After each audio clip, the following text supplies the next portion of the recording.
राधे राधे प्रिय भक्तों, आप सबका फिर से स्वागत है हमारे चैनल कृष्णदासी प्रीति में।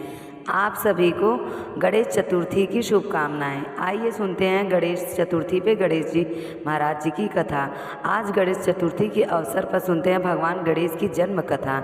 एक बार की बात है, कैलाश पर्वत जो कि भगवान शिव और माँ पार्वती का निवास स्थान है, जब माता पार्वती स्नान कर रही थी, उन्होंने अपने उपटन से एक सुंदर बालक की रचना की और उनमें प्राण फूंक दिए। वही उनके पुत्र बने बाल गणेश। माता पार्वती ने उनसे कहा कि बेटा, मैं स्नान करने जा रही हूँ, तुम मेरे द्वार पर पहरा देना और किसी को अंदर मत आने देना।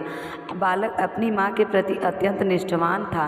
तब भगवान शिव बाहर गए थे। जब भगवान शिव लौटे तो गणेश जी ने उन्हें प्रवेश करने से रोक दिया, क्योंकि गणेश नहीं जानते थे कि भगवान शिव कौन है। भगवान शिव ने जब इसका कारण पूछा तो बालक ने कहा, मेरी माँ भीतर स्नान कर रही है, उन्होंने मुझे आदेश दिया है कि मैं किसी को भीतर ना जाने दूं।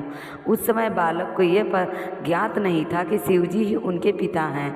वह तो केवल अपनी माँ के आदेश का पालन कर रहा था। शिवजी भी बालक को पहचान नहीं पाए। अपने ही घर के द्वार पर रोके जाने से वह क्रोधित हो उठे। उन्होंने अपने गणों को आदेश दिया कि इस बालक को यहाँ से हटाओ, परंतु माता पार्वती के आशीर्वाद से वह बालक अजय था और अब उसने समस्त गणों को परास्त कर दिया। अंत में भगवान शिव को बहुत क्रोध आया और वह स्वयं उनसे युद्ध करने लगे। उन्होंने त्रिशूल में से उस बालक का मस्तक काट दिया। कुछ समय बाद जब पार्वती जी बाहर आईं तो अपने प्रिय पुत्र का शव देखकर विलाप करने लगी। उन्होंने शिव जी को बालक के वास्तविक बताई और क्रोधित होकर कहा, यदि मेरे पुत्र को जीवित नहीं किया गया तो मैं संपूर्ण सृष्टि का विनाश कर दूंगी। यह सुनकर ब्रह्मा जी भी प्रकट हो गए और पार्वती जी को शांत कराने लगे। शिव जी को भी अपनी भूल का एहसास हुआ और उन्होंने माता पार्वती से क्षमा मांगी। उन्होंने प्रतिज्ञा की कि बालक को पुनः जीवित किया जाएगा। उन्होंने अपने गणों, जिसमें नंदी भी शामिल थे, उनको आदेश दिया कि पहले ऐसा जीव खोजो जो अपनी माँ से अलग हो। संयोगवश उन्हें एक हाथी का शिशु मिला। उसकी माँ उसकी तरफ पीट करके सो रही थी। इसीलिए कहा जाता है, माँ कभी भी अपने बच्चों की तरफ पीट करके नहीं सोती हैं। और उन्होंने इस हाथी का मस्तक लाकर भगवान शिव को दे दिया और उसी मस्तक को भगवान शिव ने उस बालक के सिर पर स्थापित कर दिया और उस प्रकार वह बालक पुनः जीवित हो गया और शिव जी ने उसका नाम गणेश रखा। माता गणेश और पार्वती को अपने पुत्र को जीवित देखकर बहुत प्रसन्न हुई, परंतु वो उनसे विचित्र स्वरूप से बहुत चिंतित हुई थी कि कहीं उनका उपहास न किया जाए। यह देखकर शिव जी ने समस्त देवताओं को बुलाया और उन्हें आदेश दिया कि वे गणेश को वरदान प्रदान करें। सभी देवताओं ने गणेश की बहुत से आशीर्वाद दिए। उनमें से सबसे बड़ा आशीर्वाद यह था कि किसी भी शुभ कार्य, विवाह, यज्ञ, व्यापार, उत्सव या किसी भी चीज़ के प्रारंभ में गणेश की ही पूजा की जाए और उनका ही उच्चारण उन्हें करना चाहिए। बुद्धि, विवेक और ज्ञान के देवता स्थान मिला। वो पौराणिक कथा हमें यह सिखाती है कि क्रोध हमेशा हानि पहुंचाती है। क्रोध वश लिया गया निर्णय अपने को ही कष्ट दे सकता है और कभी कभी उस गलती को सुधार भी नहीं किया जा सकता। इसीलिए हमें धैर्य रखना चाहिए, विवेक से काम लेना चाहिए।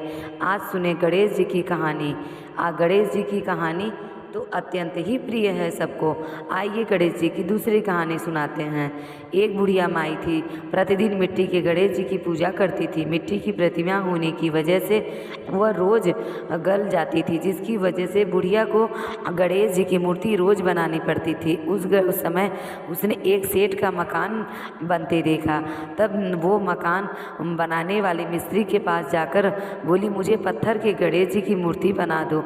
मिस्त्री बोले, जितने में हम तेरे पत्थर के गणेश जी बनाएंगे, उतने में हम दीवार जो बना लेंगे। इस पर बुढ़िया बोली, भगवान करे तुम्हारी दीवार टेढ़ी हो जाए। जब मिस्त्री जितनी बार दीवार बनाए उतनी बार टेढ़ी होती जाए। ऐसा करते करते उसे शाम हो गई पर दीवार बन नहीं पाई। जब शाम हो कि सेठ आया तो उसने कहा आज कुछ भी काम नहीं किया। तब एक मिस्त्री ने सेठ जी को बताया कि एक बुढ़िया आई थी, वो कह रही थी कि मेरे पत्थर के गणेश जी को बना दो। हमने ऐसा नहीं किया तो उसने कहा कि तुम्हारी दीवार टेढ़ी हो जाए। तब से ये दीवार सीधी नहीं बन रही है, जिसकी वजह से हम यह दीवार बार बार तोड़नी पड़ रही है। सेठ जी बुढ़िया को बुलाया और कहा हम तेरे लिए सोने के गणेश जी गढ़ देंगे। उस सेठ ने बुढ़िया को बोला कि बस हमारी दीवार सीधी करा दो। सेठ ने बुढ़िया को जैसे ही सोने की गणेश जी की प्रतिमा बनवा कर दी, दीवार अपने आप सीधी हो गई। विनायक जी, जैसे सेठ की दीवार सीधी हो गई वैसे सबके दिन सीधे करना। गणेश महाराज विघ्नहर्ता, आप सब पे दया करना और कष्ट हरना।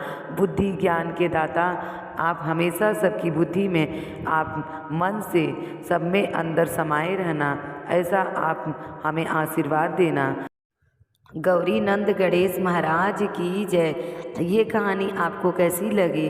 अगर ये कहानी आपको अच्छी लगी हो तो कमेंट ज़रूर करें और चैनल को सब्सक्राइब करें और वीडियो को लाइक करना ना भूलें। धन्यवाद। राधे राधे।